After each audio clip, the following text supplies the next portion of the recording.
Hello everyone, welcome to Naira study hub. आप सब कैसे हैं? आई होप अच्छे होंगे। फ्रेंड्स, मैं नायरा स्वागत करती हूँ आप सबका आपके अपने YouTube channel Naira study hub पर। आज हम लोग देखिए डीएलएड फर्स्ट सेमेस्टर का जो सब्जेक्ट साइंस हो जाता है उसका जो फर्स्ट लेसन है उसके बारे में डिस्कस करेंगे। क्योंकि देखिए फर्स्ट पार्ट में हम लोगों ने थोड़ा सा डिस्कस किया था, आज सेकेंड पार्ट है, यानी कि आपका जो साइंस सब्जेक्ट हो जाता है इसका फर्स्ट लेसन का सेकेंड पार्ट हो जाता है। और फर्स्ट पार्ट में हम लोगों ने क्या क्या चीज़ें देखी इसको पहले समझ लेते हैं। हम लोगों ने जाना कि साइंस यानी विज्ञान को इंग्लिश में क्या कहते हैं? साइंस कहते हैं। और साइंस किससे बना है? तो साइंटिया, लैटिन भाषा साइंटिया से बना। और साइंटिया का क्या अर्थ होता है? तो साइंटिया का अर्थ होता है जानना। क्या होता है? तो जानना होता है।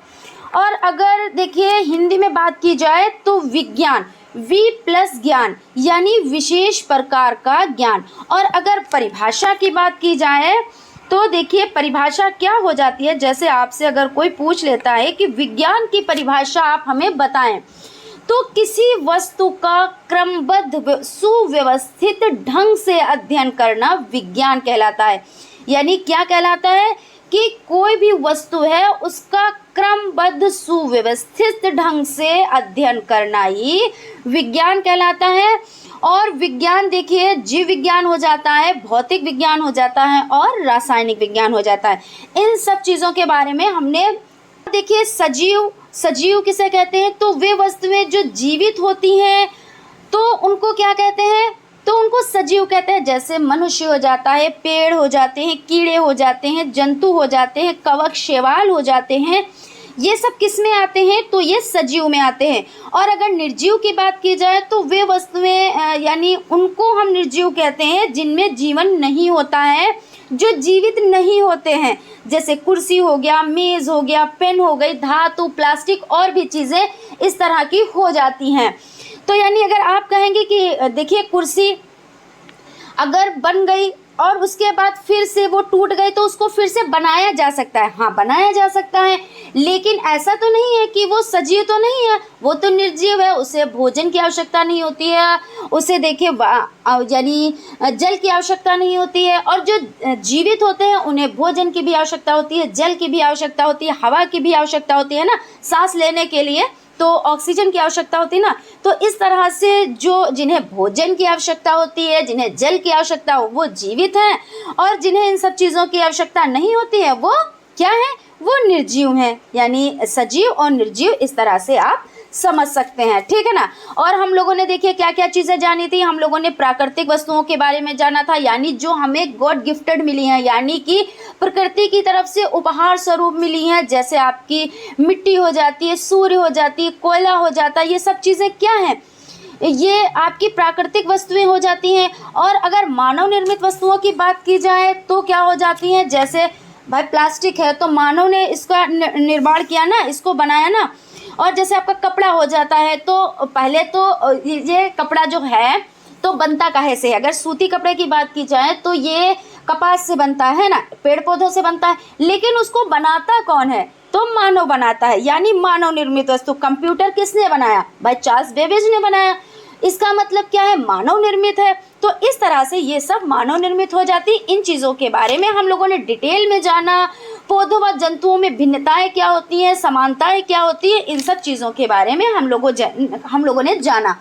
और देखिए फ्रेंड्स, आप लोग प्लेलिस्ट में जाकर फर्स्ट वीडियो भी आप लोग देख सकते हैं। क्योंकि देखिए स्टार्टिंग से अगर तैयारी की जाती है तो वो बेस्ट होती है। जैसे मान लीजिए आपने फर्स्ट वीडियो नहीं देखा, यानी मतलब जो है सजीव निर्जीव का जो पहला भाग है उसको नहीं देखा, दूसरा आपने देखा, तो आपको चीज़ें कम समझ में आएंगी। लेकिन जब आप स्टार्टिंग से समझेंगे तो चीज़ें आपको अच्छे से समझ में आएंगी, ठीक है ना फ्रेंड्स। तो फ्रेंड्स देखिए, अगर अभी तक आप लोगों ने चैनल को सब्सक्राइब नहीं किया है तो चैनल को सब्सक्राइब कर लें और बेल आइकन को भी ज़रूर प्रेस कर लें, जिससे कोई भी नोटिफिकेशन हो वो आप तक पहुंच जाए। तो चलते हैं, देखते हैं। सबसे पहले हम लोग समझ लेते हैं पादप व जंतु कोशिका में अंतर। तो जैसे आपका हो जाता है difference between plant cell and animal cell, ठीक है ना। तो पादप कोशिका, जंतु कोशिका। तो सबसे पहले पादप कोशिका को देखते हैं। पादप कोशिका का आकार अनिश्चित होता है और जंतु कोशिका का आकार निश्चित होता है। सेकंड नंबर पर हो जाता है कोशिका भित्ति पाई जाती है, यानी पादप कोशिका में कोशिका भित्ति पाई जाती है, लेकिन जंतु कोशिका में सेल वॉल नहीं पाई जाती, यानी कि कोशिका भित्ति नहीं पाई जाती है। थर्ड नंबर पर आपका हो जाता है हरित लवक पाए जाते हैं, लेकिन जंतु कोशिका में हरित लवक नहीं पाए जाते हैं। फिर आपका हो जाता है प्लास्टिड्स पाए जाते हैं और इसमें नहीं पाए जाते हैं। उसके बाद आपका रसधानी बड़ी होती है और इसमें रसधानी सूक्ष्म होती है। याद करने का एक ट्रिक हम आप लोगों को बता देते हैं। देखिए, जैसे आपने पादप कोशिका को याद कर लिया और जंतु कोशिका को आप अपने आप से लिख सकते हैं। जैसे देखिए, पादप कोशिका का आकार अनिश्चित होता है तो इसमें निश्चित आप लिख दें। फिर कोशिका भित्ति पाई जाती है, इसमें नहीं पाई जाती है। अब देखिए, आपको ये पता है कि पादप कोशिका में कोशिका भित्ति पाई जाती है तो जंतु कोशिका में नहीं पाई जाती है। हरित लवक इसमें पाए जाते हैं, यानी पादप कोशिका में पाए जाते हैं मगर जंतु कोशिका में नहीं पाए जाते। आप इस तरह से एक पार्ट आप याद कर लें। मान लीजिए इस वाले पार्ट को आपने याद कर लिया, समझ लिया अच्छे से पादप कोशिका, तो जंतु कोशिका आप अपने आप से लिख सकते हैं। तो इसमें क्या होता है, इसमें जैसे जब आप एग्ज़ाम देंगे, आपको तो पता है इसका 1 ही घंटा मिलता है, ठीक है ना, और टाइम की भी कमी होती है, तो आप लोग इस तरह से भी लिख सकते हैं। जैसे कोशिका भित्ति पाई जाती है, नहीं पाई जाती। अब आप इतना नहीं लिखेंगे कि जंतु कोशिका में कोशिका भित्ति नहीं पाई जाती है। अगर आपके पास टाइम नहीं है तो आप इस तरह से भी लिख सकते हैं, ठीक है ना। और अगर टाइम है तो आप डिटेल में लिखें, क्योंकि डिटेल में भी लिखना होता है। जैसे लघुत्तरी टाइप के होते हैं तो वो तो यही होता है कि कहते हैं कि इतने तक लिखो, एक सीमा होती है ना। और जो बहुविकल्पी टाइप होते हैं तो उसमें तो यही होता है, एक ऑप्शन चूज़ कर लिया जाता है। अति लघु में कम से कम 25 वर्ड का लिखना होता है। लघुत्तरी में थोड़ा सा लेंदी लिखना होता है। तो जब तक आप लेंदी नहीं लिखेंगे तब तक कैसे होगा, लेकिन जब टाइम की कमी हो तो आप इस तरह से लिख सकते हैं। हालांकि ये चीज़ें हम जब एग्ज़ाम का टाइम आएगा तब आप लोगों को बताएंगे, लेकिन मुझे लगा यहाँ पे आप लोगों को बताना चाहिए, सो मैंने आप लोगों को बताया। क्योंकि स्टार्टिंग से चीज़ें समझते चलते हैं तो क्या होता है, माइंड मैकअप हो जाता है, माइंड में वो चीज़ें याद रह जाती हैं। कहते नहीं है जो उस टाइम आप पढ़ोगे इतना नहीं, लेकिन जो आपने पहले पढ़ा था काफ़ी टाइम पहले, वो चीज़ें आपको बहुत अच्छे से याद आती हैं। ये चीज़ आप लोग ध्यान रखिएगा, ठीक है ना। अब समझ लेते हैं अनुकूलन। अनुकूलन किसे कहते हैं? अनुकूलन का मतलब होता है, अगर अपने शब्दों में समझा जाए तो जैसे कोई भी मनुष्य हो, जंतु हो, पेड़ पौधे हो, उसी वातावरण में अपने आप को ढाल लेना या उसी वातावरण में ढल जाना क्या कहलाता है? अनुकूलन कहलाता है। क्योंकि देखिए, अगर ऐसे आप समझें कि जैसे मानव है, मान लीजिए हम लोग मनुष्य हैं, ठीक है ना, तो जैसा पर्यावरण मिलता है हमको, हमारे घर का जैसा पर्यावरण मिलता है ना, जैसा माहौल होता है, हम उसी में क्या करते हैं, अपने आप को एडजस्ट कर लेते हैं ना।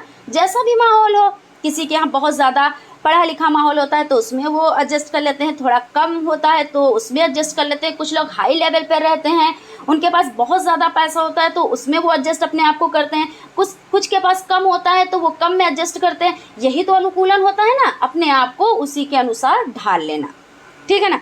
तो यहाँ पे तो हमने एग्जाम्पल के तौर पे ये चीज़ बता दी।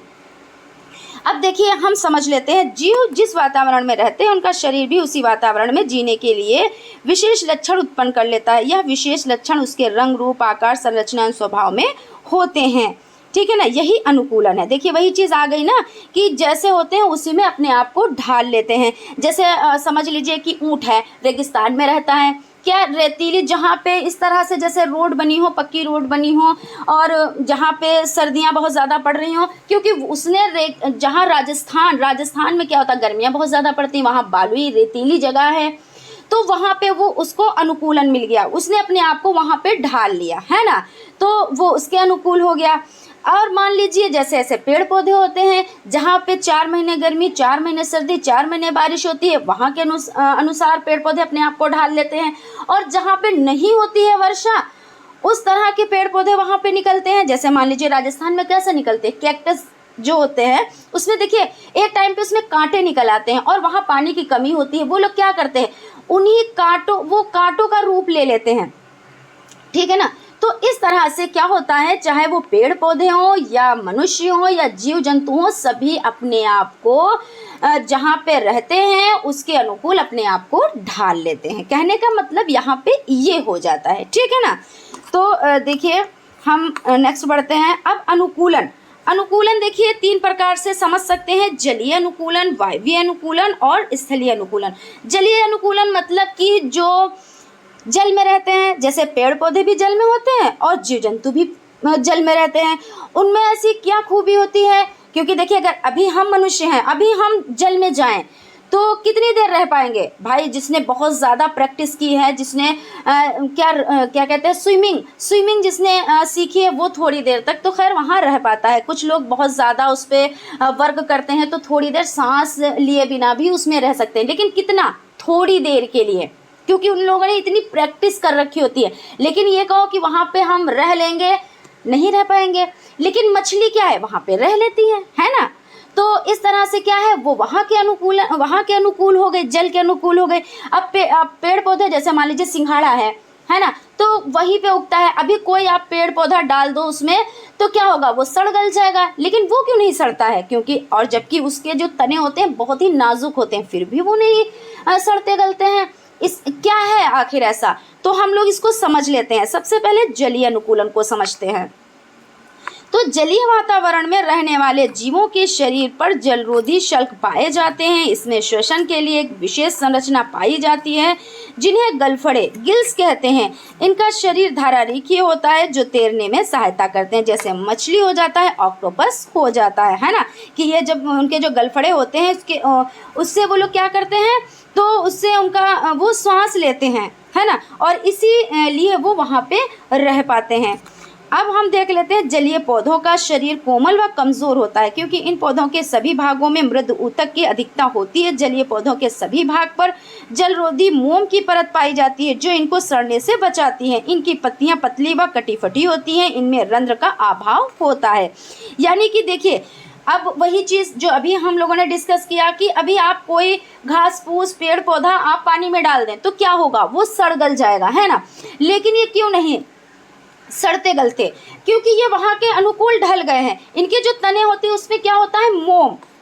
देखिए मोम की परत पाई जाती है, और जब मोम की परत पाई जाएगी तो पानी अंदर तक नहीं जा पाएगा, है ना। तो इसलिए वहाँ के अनुकूल ये लोग, मतलब जैसे कि ये जो पौधे हैं वो ढल गए, है ना। तो यहाँ पे ये हो जाता है, जैसे आपका सिंघाड़ा हो जाता है, कुमुदनी हो जाता है, हाइड्रोला, वेलिस्नेरिया और जलकुंभी आदि और भी हो जाते हैं। अब देखिए वायवीय अनुकूलन। वायवीय अनुकूलन में क्या होता है, इसमें भी देख लेते हैं। वायवीय जंतुओं में उड़ने के लिए उनके शरीर में विशेष प्रकार के अनुकूलन होते हैं। कीटों में उड़ने के लिए कीटों का शरीर बहुत छोटा व हल्का होता है। इनके शरीर में श्वास रंध्र पाए जाते हैं जिनके द्वारा इनके शरीर में हवा भरती है और इनका शरीर उड़ने के लिए हल्का हो जाता है।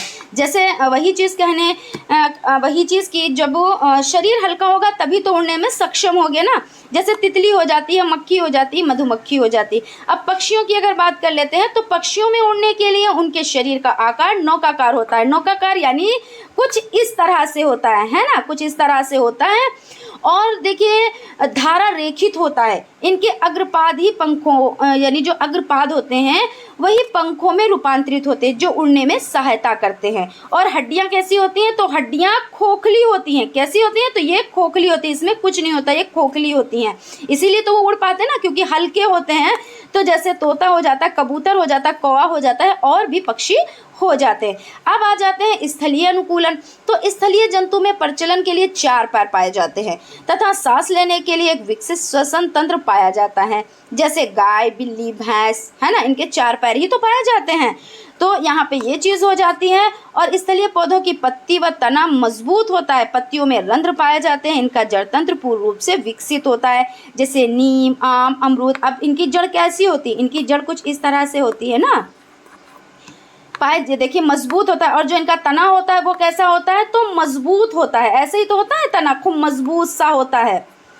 तो ये कोई भी पौधा हो मान लीजिए तो ऐसे ही तो होता है।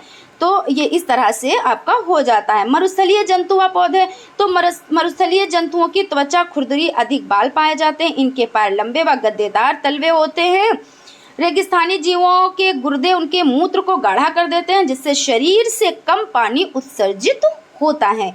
यानी जो मरुस्थलीय जंतु होते हैं, जैसे ऊंट है ना, तो उसके पैर कैसे होते हैं, गद्दीदार होते हैं ना, उसके पैर गद्दीदार होते हैं, जो तलवे होते हैं, तभी तो वो दौड़ पाता है ना। इसीलिए तो ऊंट को क्या कहा जाता है, रेगिस्तान का जहाज कहा जाता है। और इस तरह का क्वेश्चन आता भी है, यही क्वेश्चन भी आया था अभी थर्ड सेमेस्टर में। हाँ, थर्ड सेमेस्टर में इस तरह का क्वेश्चन आया था कि ऊंट को रेगिस्तान का जहाज क्यों कहा जाता है, ऐसे यार रेगिस्तान का जहाज किसे कहा जाता है, तो ऊंट को। इस तरह का क्वेश्चन आया था, ठीक है ना। तो ये मत समझिए कि ये मैडम बता रही हैं ये क्वेश्चन इंपॉर्टेंट नहीं, क्योंकि सारे क्वेश्चन जो बनते हैं आप जब थ्योरी पढ़ेंगे ना, तो इसमें से जो मेन पॉइंट होते हैं, जैसे कि अभी मैंने बताया कि ऊंट को क्या कहा जाता है, रेगिस्तान का जहाज कहा जाता है। आप तो समझोगे नहीं ये हमको तो पता है ये, लेकिन जब एग्जाम टाइम आ जाता है ना क्वेश्चन, तो आप कहोगे अरे ये क्वेश्चन आ गया।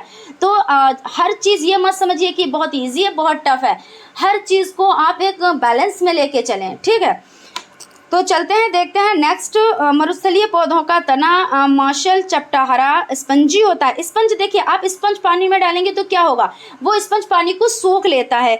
और वही चीज़ यहाँ पे है कि मार्शल चपटावा स्पंजी होता है, जो भोजन बनाने के साथ साथ जल का भी संचय करता है। संचय करता है यानी मतलब उसको संचित कर लेता है, अपने पास इकट्ठा कर लेता है। और इनकी पत्तियां कांटों में बदल जाती है, जिसमें वाष्पीकरण कम होता है। अब मरुस्थलीय जो पौधे होते हैं, जैसे जो कैक्टस के पौधे, वो कैसे होते हैं, कुछ इस तरह से होते हैं, जैसे देखिए ऐसे करके, और इसमें क्या होता है, ये कांटे कांटे सब निकल आते हैं। ऐसे ही तो पौधे होते हैं, इसमें ऐसे ऐसे ऐसे करके ये सब कांटे निकल आते हैं। तो ये क्या है, ये जो कांटे हैं, तो वहाँ पे देखिए पानी की कमी है। अब ये पानी को क्या करता है, इसकी जो जड़ें होती हैं, इसकी जो जड़ें हैं, उसने पानी को संचित कर लिया, और संचित करके यहाँ तक ये पानी आ जाता है। और ये अपने जीवन के लिए, क्योंकि वही चीज़ हम लोग अनुकूलन पढ़ रहे हैं ना, तो वो अपने आप को जीवित रखने के लिए तो कुछ तो वर्क करना रहेगा ना, क्योंकि मनुष्य हो या पेड़ पौधे या जंतु हो, अपने आप को जीवित रखने के लिए कुछ तो करना ही रहता है। ऐसा नहीं, बिना संघर्ष के कुछ भी नहीं होता है। तो ये लोग भी इसी तरह से करते हैं कि अपनी जड़ों के द्वारा पानी को संचित कर लेते हैं, और ये कांटे, इनके कांटे रूप में ये निकल आते हैं, है ना। तो इस तरह से ये जीवित रह पाते हैं। अब जैसे हम लोग बात कर लेते हैं अगर थोड़ी सी, तो जैसे जिराफ हो जाता है, तो क्या था, पहले जिराफ की गर्दन छोटी थी और पैर आगे के छोटे थे। तो लेकिन जब उसको भोजन की कमी हुई, ज़मीन पे उसको भोजन नहीं मिल रहा था। मान लीजिए, देखिए हम ऐसे समझते हैं कि जिराफ है, मान लीजिए कोई एक जिराफ है, इस तरह से कुछ भी बना ले आप, जिराफ समझ लीजिए, ठीक है ना। और ये पेड़ है, बहुत लंबा पेड़ हो गया आपका, बहुत लंबा। अब इसकी ये जो गर्दन है, ये जो है यहाँ पे नहीं पहुँच पा रही, क्योंकि ये इसका कद छोटा है और ये पेड़ काफ़ी लंबा है, ठीक है ना। और यहाँ पे भोजन नहीं है, यानी नो भोजन, भोजन नहीं। अब इसको जिंदा रहना है, क्या करना है, तो जिंदा रहना है। और जब जिंदा रहना है तो उसको भोजन चाहिए। अब वो कुछ तो करेगा, क्या करेगा, जिससे उसको भोजन मिले। अब इसकी जो पत्तियां हैं वो नहीं प्राप्त कर पा रहा, तो जो इसके अगले पैर है, ये अपने अगले पैरों को उचका रहा है, उचका के और अपनी गर्दन को ऐसे करके आगे ऊपर की तरफ बढ़ा रहा है। और जब बढ़ाते बढ़ाते इसने एक पीढ़ी में तो नहीं, क्योंकि देखिए एक पीढ़ी में कुछ नहीं होता है, जैसे कहते हैं एक क्लास अटेंड करने से कुछ नहीं होता है, कोई बदलाव नहीं आता। फिर आप दूसरा क्लास लेंगे, फिर तीसरा क्लास लेंगे, फिर चौथा क्लास लेंगे, इस तरह से आप कंटिन्यू पढ़ेंगे। तब क्या होगा, तब आपको जो नॉलेज है वो पूरी मिलेगी और आपकी एग्ज़ाम की अच्छे से तैयारी हो पाएगी, ठीक है ना। तो क्या हुआ, देखिए, तो जो ये जिराफ था, इसने क्या किया, जो ये आपका पेड़ हो जाता है, इसकी पत्तियां हो जाती, इसने अपनी गर्दन को ऊपर की तरफ बढ़ाया, ठीक है ना, ऊपर की तरफ बढ़ाया, और जो इसके अगले पैर थे इसको उचकाया, और जब उचकाया तब इसकी गर्दन बढ़ गई, लंबी हो गई, और पत्तियों को इसने प्राप्त कर लिया। फिर जब इनकी पीढ़ी दर पीढ़ी क्या होता गया, जब 10वीं पीढ़ी बीत गई, तब जब इसने जन्म लिया, तब क्या हुआ, इसकी गर्दन पहले से ही लंबी पाई गई और आगे के पैर पहले से ही लंबे पाए गए। क्यों? क्योंकि इन्होंने अपने आप को वातावरण के अनुकूल ढाल लिया। इनको भोजन नहीं मिल रहा था, भोजन की तलाश में ये इन्होंने जब देखा कि पेड़ बहुत ऊंचाई पे, जो पेड़ है वो बहुत ऊंचा है, उसकी पत्तियां हमें नहीं प्राप्त हो पा रही, तो उचक उचक के इसने प्राप्त किया। यहाँ पर ये हो जाता है। और जैसे देख लेते हैं हम, जड़तंत्र फैला हुआ है, अधिक गहराई तक जाता है, पत्तियों में रंध्र गड्ढे में धसे हुए होते हैं। इस तरह से यहाँ पे हो जाता है, जैसे नागफली हो जाता है, सतावर हो जाता है, घीक्वार आदि हो जाते हैं। अब देख लेते हैं पर्वतीय क्षेत्रों में तो जंतुओं का रंग प्रायः सफ़ेद अथवा हल्का होता है। ये गर्मियों तथा पतझड़ में बहुत खाते हैं और ऊर्जा एकत्र कर लेते हैं। सर्दियों में कई माह तक ये सोते रहते हैं। इनकी त्वचा में नीचे वसा की परत होती है। पौधों की लंबाई कम होती है। इनकी पत्तियां सुई की तरह नुकीली होती हैं जो पानी की कम खपत करती हैं। इन पत्तियों पर कोमल परत होती है जो वाष्पीकरण से बचाती हैं। पौधों पर अनेक शाखाएं होती हैं जो नीचे झुकी होती हैं। ये बर्फ के भार से अन्य शाखाओं से बचाती हैं। अब देखिए, जब जहाँ बर्फीला एरिया होता है तो इस तरह से मान लीजिए तने हैं, ठीक है ना, इस तरह से तने हो जाते हैं। अब जब बर्फ गिरती है तो इस पे गिरी, इससे इस पे आई है ना, तो ये क्या होता है कि पौधों पर अनेक शाखाएं होती हैं। देखिए ये अनेक शाखाएं हो गई ना, और झुकी हुई होती हैं, इस तरह से नीचे की तरफ झुकी हुई होती हैं। और ये बर्फ के भार से अन्य शाखाओं को क्या करती हैं, उनसे सुरक्षा करती हैं, क्योंकि जब झुकी हुई हैं तो ये सुरक्षा ही तो करेंगी ना। तो यहाँ पे ये चीज़ हो जाती है। अब देख लेते हैं, देखिए स्वपोषण क्या होता है, इसको थोड़ा सा समझ लेते हैं। ऐसे पौधे जो स्वयं भोजन का उत्पादन करते हैं, यानी कि जो अपने आप से अपना भोजन संचित बनाते हैं, उनको क्या कहते हैं, उन्हें स्वयंपोषी या स्वयंपोषण कहते हैं। जैसे ज़्यादातर सभी पौधे। अब परपोषी किन्हें कहते हैं, जो अपना भोजन स्वयं नहीं बनाते, दूसरों पर निर्भर रहते हैं। जैसे कौन हो जाता है, जैसे अमर बेल का पौधा होता है, ये क्या होता है, ये दूसरों पर तो ही आश्रित होता है। ये पेड़ पे, ये जैसे मान लीजिए कोई पेड़ है और इस पे ऐसे ऐसे ऐसे ऐसे लिपट जाता है, तो इससे ही तो सारी ऊर्जा प्राप्त करता है ना। तो ये हो जाता है, जीव जंतु हो जाते हैं, मनुष्य हो जाता है, यानी दूसरों पर निर्भर रहता है। जीव जंतु क्या होता है, देखिए एक सर्किल चलता है, सर्किल को हम लोग समझ लेते हैं थोड़ा सा। देखिए ये सर्किल हो जाता है। सबसे पहले क्या होता है, जो घास फूस होती है उसको कौन खाता है, तो उसको खरगोश खाता है।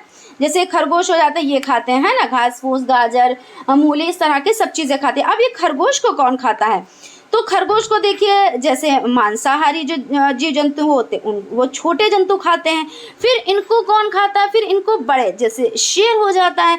अब क्या आप ये समझेंगे कि जो ये शेर है इसको भी कोई खाता है, तो जैसे गिद्ध हो जाता है, तो जब ये मर जाता है, ये मृत्यु को प्राप्त हो जाता है, या मान लीजिए मनुष्य ही है, या मान लीजिए कहीं पर भी ऐसी भगवान ना करे, अल्लाह ना करे, कोई ऐसी दुर्घटना घटे, लेकिन ऐसा होता है कि जैसे कि कोई बाई चांस कोई ट्रेन के नीचे आ गया या वो कट गया या ऐसा कुछ, तो क्या होता है, तो उसके देखिए चींटियाँ और गिद्ध ये सब जो है मनुष्य के शरीर को खा जाते हैं, है ना।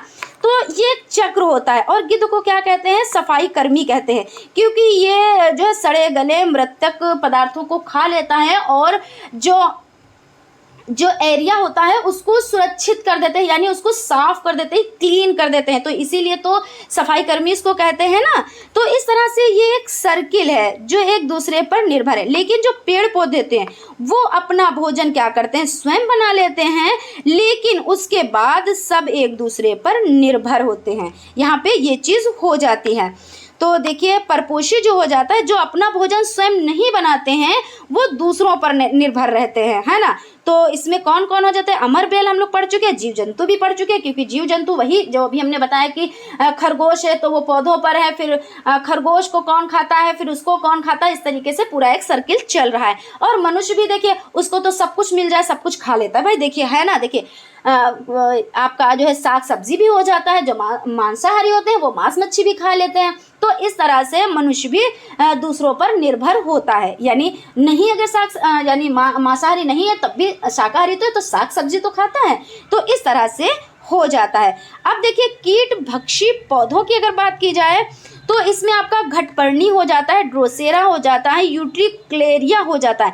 अब हम लोग घटपर्णी की बात कर लेते हैं। तो घटपर्णी कुछ इस तरह से होता है, ठीक है ना। उसके ऊपर एक ढक्कन ऐसे ढका होता है और अंदर से बहुत ही अच्छी सुगंध आ रही होती है। और होता क्या है, ये है पौधा।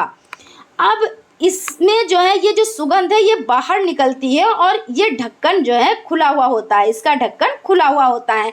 अब जो छोटे जो होते हैं, जैसे मान लीजिए मेढक हैं, वो क्या समझते हैं कि इतनी अच्छी खुशबू जो आ रही है तो मतलब हमें कुछ खाने को मिलेगा, अच्छा वाला कुछ खाने को मिलेगा।